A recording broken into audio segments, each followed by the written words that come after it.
Je vous rappelle comme prévu, suite à votre visite médicale de la semaine dernière, j'ai reçu les résultats de votre test de dépistage et j'aimerais en parler avec vous de vive voix. Y'a pas de plan que je puisse monter pour sauver ce qui nous reste.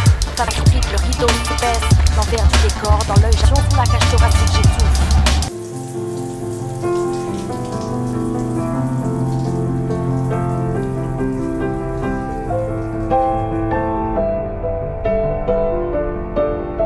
J'ai reçu les résultats de votre test de dépistage et j'aimerais en parler avec vous de vive voix. Ne vous inquiétez pas, vous avez eu le beau réflexe de vous dépister peu de temps après la prise de risque. Et donc la chance d'être prise en charge rapidement. Allô, docteur? Bonjour madame. Oui, je vous appelle par rapport au message que vous m'avez laissé.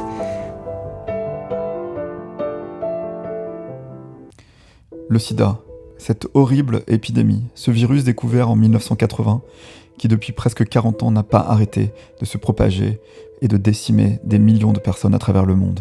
Chaque année, de plus en plus de personnes deviennent séropositifs. Ils sont obligés de se traiter, ce sans quoi ils risquent de mourir.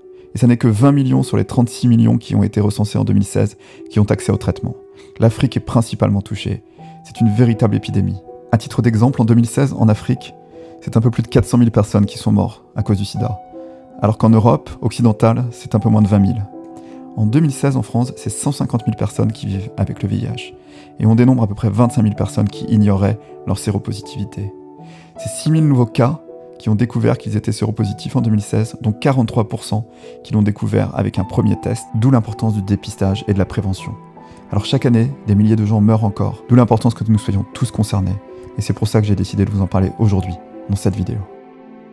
Salut les amis, j'espère que vous allez bien. Vous êtes sur la chaîne de Benji Around the World, une chaîne qui parle de voyage, de technologie et de plein d'autres choses. Mais aujourd'hui, je vais vous faire une vidéo un peu particulière. Je me suis posé pas mal de questions et j'ai décidé que j'allais la faire. Et cette vidéo, c'est pour vous parler du traitement, de la PrEP, qui est le traitement que l'on prend pour s'immuniser contre le VIH. Donc c'est un sujet qui n'est pas un sujet facile, qui est un sujet assez personnel puisqu'il me touche.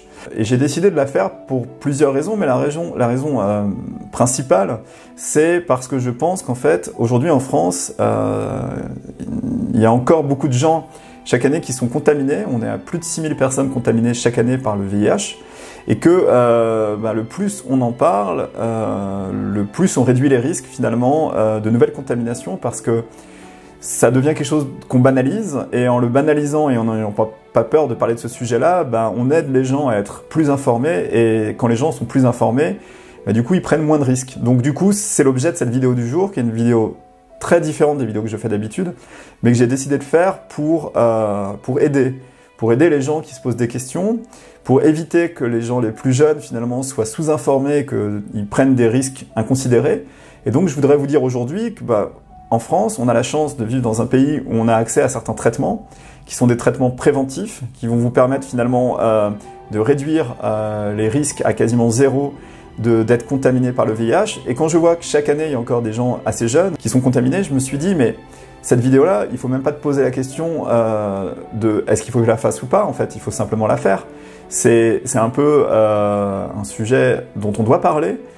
Je vais revenir un petit peu en arrière et vous parler de la vidéo que j'ai faite il y a quasiment 2 ans sur la maladie de Crohn. La maladie de Crohn, donc j'en souffre depuis des années. C'est une maladie qui est une maladie très très personnelle aussi, parce qu'elle touche à un sujet délicat, qui est le transit intestinal, qui est les histoires de diarrhée, de toilettes et tout ça. Et à l'époque, je me suis dit, Benji, est-ce que tu l'as fait cette vidéo ou est-ce que tu l'as fait pas? J'étais en haut de la montagne au Japon, j'avais rempli une sorte de challenge, je me sentais en forme physique, et je me suis dit, mais finalement, si cette vidéo, je la fais pour aider certaines personnes et que derrière, il y a quelques personnes à qui ça ne plaît pas, mais ça vaut le coup. Et finalement, cette vidéo est une des vidéos les plus vues sur ma chaîne et j'ai reçu des témoignages de personnes qui ont été vraiment poignants. J'ai eu des gens qui m'ont dit cette vidéo a quasiment changé ma vie. Voilà, donc du coup, aujourd'hui, cette vidéo, elle va se décomposer de la façon suivante. Je vais vous emmener avec moi à l'hôpital Saint-Louis, donc j'ai eu mon rendez-vous il y a quelques mois. Donc je vous emmène avec moi à l'hôpital. On va avoir le rendez-vous avec le médecin, donc qui va décider si je suis éligible ou pas au traitement de la PrEP. Je vais vous montrer un petit peu les coulisses de l'hôpital. D'ailleurs, en passant, l'hôpital est un hôpital historique qui fait partie qui a des siècles en fait, donc un bâtiment intéressant que je vais vous montrer aussi. Et ensuite, on va aller récupérer le traitement, je vais le ramener chez moi et je vais vous retrouver de l'autre côté pour qu'on fasse le petit débriefing sur le traitement de la PrEP.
Bien parti pour aller côté caisse et pour aller voir combien je vais payer au final. C'est pas exclu que je reçois une facture dans quelques mois après sur 2-3 trucs, mais normalement ça devrait être une opération quasi blanche, en fait peut-être 25 ou 30 euros grand maximum. Allez, on continue, on est parti, direction caisse. Dernière étape d'ici, c'est d'aller à la caisse, voir combien je dois. Voilà, derrière ce que vous voyez, c'est les caisses et je viens de récupérer, donc j'ai tout avec moi. Je suis passé en caisse et finalement j'ai rien à payer, donc tout est avancé.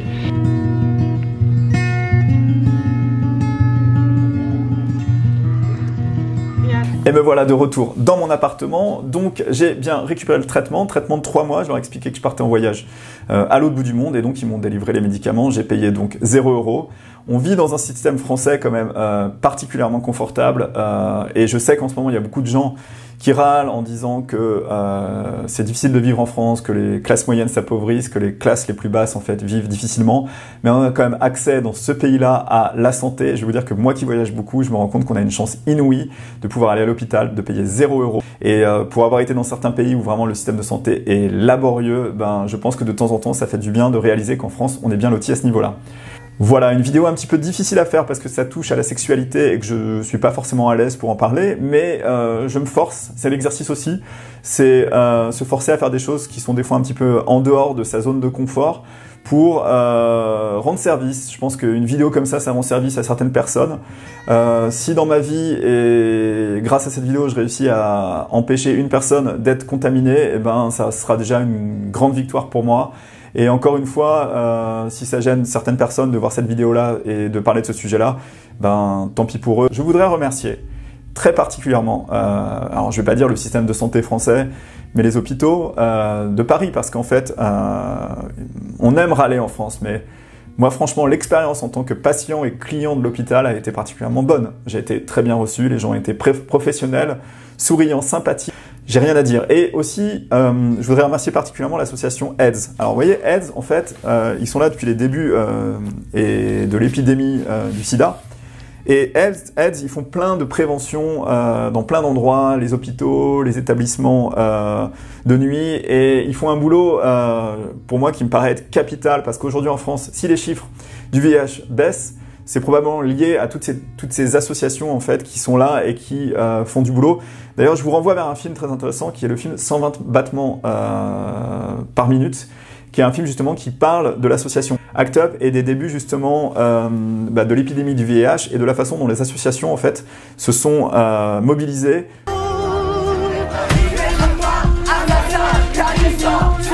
Ensemble, nous pouvons construire une communauté capable d'adopter à l'égard de la maladie une attitude positive et combative. Je risque pas de choper votre connerie de sida, hein. Je suis pas pédée. Ah.